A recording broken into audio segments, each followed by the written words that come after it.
રાજકોટ જિલ્લાના ધોરાજીથી જામકંડોરણા સુધીનો 18 કિલોમીટરનો મુખ્ય નેશનલ હાઈવે માર્ગ અતિશય ખરાબ હાલતમાં. વાહન વ્યવહારમાં ભારે મુશ્કેલીઓ સહન કરતા વાહન ચાલકો ત્રાહિમામ પોકારી ગયા. વેરાવળ સોમનાથથી જામનગર તરફ જવાનો મુખ્ય નેશનલ માર્ગ એક જ હોય ત્યારે વચ્ચે આવતો ધોરાજીથી જામકંડોરણા મુખ્ય માર્ગ અતિશય ખખડધજ હાલતમાં ઘણા વર્ષોથી છે. ત્યારે આ નેશનલ હાઈવે કે જવાબદાર તંત્ર કુંભકર્ણની નિંદ્રામાં હોય અને વાહન ચાલકોની વેદના તંત્ર જોતું નથી. જામકંડોરણાથી ધોરાજીનો મુખ્ય માર્ગ દિવસે દિવસે ખરાબ થતો જાય છે. નથી કોઈ રોડ રસ્તાઓનું સમારકામ નથી કરવામાં આવતું અને નવીનીકરણ પણ કરવામાં નથી આવતું. તેથી આ 18 કિલોમીટરનો મુખ્ય માર્ગ વિસ્પાર હાલતમાં પડી ગયો છે. ત્યારે જામકંડોરણાથી ધોરાજી વચ્ચેના મુખ્ય માર્ગ ખરાબ હાલતમાં થઈ ગયો છે. તેથી વાહન વ્યવહારમાં લોકોને ભારે મુશ્કેલીઓ સહન કરવાનો વારો આવ્યો છે. નાના મોટા અકસ્માતો સર્જાઈ રહ્યા છે. રાહદારીઓ ત્રાહિમામ પોકારી ઉઠ્યા છે. મોટરસાયકલ હોય કે મોટા વાહનો અવરજવરમાં સમયસર પહોંચી શકાતું નથી. રોજના હજારોથી પણ વધારે વાહનો આ જ માર્ગ પરથી પસાર થતા હશે. ખરાબ રસ્તાઓને લઈને વાહનોનું વેરેન્ટેજ પણ વધી ગયું છે. વાહન રસ્તાઓ ખરાબ હોય તેવી વાહનો બગડી પણ રહ્યા છે અને વાહનને અન્ય વાહન સાથે ખેંચીને રિપેરિંગમાં લઈને વાહનો લઈ જવા પડે છે. અકસ્માતો પણ છાશવારે થઈ રહ્યા છે. રાહદારી હોય કે વાહન ચાલક, વિદ્યાર્થી હોય કે અપડાઉન કરનાર વ્યક્તિઓ, તમામ લોકોને ભારે મુશ્કેલીઓ સહન કરવામાં આવી રહી છે. પણ નિર્ભર તંત્ર હજુ સુધી કોઈ રસ્તાનું સમારકામ હાથ ધરવામાં આવ્યું નથી. ઘણા વર્ષોથી જામકંડોરણાથી ધોરાજી તરફનો મુખ્ય માર્ગ અતિશય ખરાબ હાલતમાં છે અને લોકોની એક જ માંગણી છે કે તાત્કાલિક રસ્તાઓનું સમારકામ કરવામાં આવે.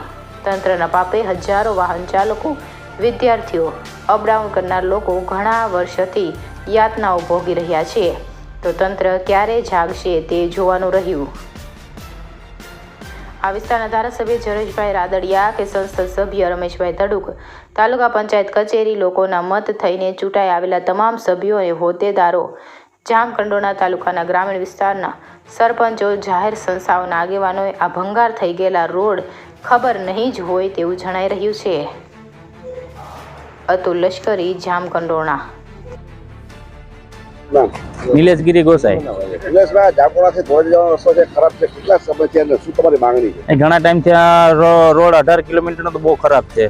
એમાં રાયડી પાસે, વેગડી પાસે તો બહુ જ, અને ભાદરનો પુલ રહ્યો ત્યાં તો બહુ જ ખાડા છે પુલ ઉપરમાં. આપણે સરકારને માંગણી કરી કે વહેલાસરમાં વહેલાસર આ રોડ રિપેર કરી દે અથવા નવો બનાવી દે, જેથી કરીને સ્કૂલ, કોલેજ અને મેડિકલ વાળાને કોઈને જવામાં આવવામાં તકલીફ ન પડે અને સમયસર પહોંચી જાય. કેટલા સમયથી રસ્તો ખરાબ, શું તકલીફ પડે છે તમને? રોડ જ ખરાબ છે. ગાડી હાલતી જ નથી અને કંડોરણાથી ધોરાજી જે લોકલ અપડાઉન કરતા હોય એને બહુ તકલીફ પડે. અને આમ તો ક્યાં હોય ખબર નહીં, પણ અમે તો અહીં ધોરાજી અપડાઉન વાળા રહીએ એટલે આટલું ખ્યાલ રહીએ કે સ્કૂલ વાળા, કોલેજ વાળા અને મેડિકલ, આ ત્રણે બહુ તકલીફ પડે. અકસ્માતનો ભય રહે. શું તમારી માંગણી? માંગણી છે સરકારની કે વહેલામાં વહેલાસર રોડ ઉપર કંઈક ધ્યાન દઈને કરી દે એવી વિનંતી કરીએ. મારું નામ મયુરસિંહ નતુભાઈ જડાજા. હું રહેવાથી જામકંડોરણાના છું. બરાબર છે.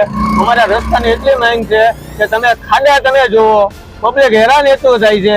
ટાયરમાં નુકસાની એટલું આવે, દવાખાનામાં નુકસાની એટલી આવે કે વાત જાવ. તો દવાખાને આવવું એટલે કમસે કમ કલાક, 1.5 કલાક, 18 કિલોમીટર છે, કોઈ કલાક, 1.5 કલાક અમારે નીકળી જાય. આ તો એવું કાંઈ છે નહીં. ઇમરજન્સી કેસ આવ્યો હોય તો મને એટલું ખબર પડે, કેસ આવીને ફેલ થઈ જાય. વેગડીથી તરોડાની અંદર મને લાગે કેસ ફેલ થઈ જાય. કેટલા સમયથી રસ્તો ખરાબ? આ સમયે મને એટલું લાગે છે કે 15 વર્ષ થઈ ગયા. આના પ્રોબ્લેમ છે. 15 વર્ષ કરે ખાડા પૂરે, બીજું કઈ વસ્તુ કરતા નથી આ લોકો. અમારી માંગણી એટલી છે તાત્કાલિક રસ્તો બનાવો, બીજું અમારે કઈ જોતું નથી. બરાબર. પબ્લિક અંદર હેરાન થાય છે, અમને કઈ પ્રશ્નો છે નહીં. પ્રતાપભાઈ. પ્રતાપભાઈ, જામકંડોરણાથી ધોરાજી જવાનો રસ્તો કેવો? અરે રસ્તામાં અમારા વાહન પતી ગયા છે યાર. કેવી તકલીફ પડે છે? તકલીફ એટલે અમારે અહીંયાથી એક કિલોમીટર જવામાં 2 કલાકે માંડ પુગાડી વાહન.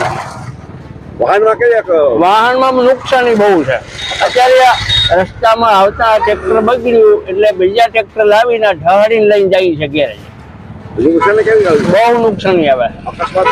અકસ્માત તો વાત જ જવા દે, બહુ નુકસાની વધારે આવે છે. શું તમારી માંગણી છે?